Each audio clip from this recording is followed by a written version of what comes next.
paano i-turn on ang inyong professional mode. For tutorial only. So, gusto nyo po ba i-open ang inyong profiles? Or, paano nyo ito i-open ang inyong mga profiles para kumita din kayo ng pera dito sa ating Facebook? Okay. Sundan nyo to mga idoludi ang video na ito dahil para to sa inyo. Yung wala pang naka-open na professional mode. Keep on watching.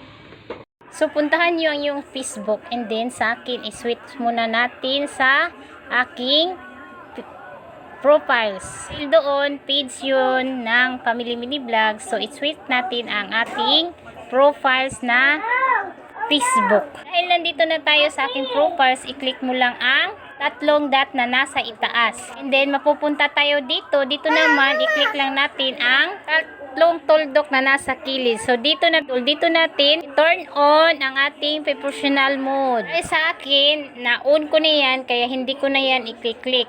Follow for more!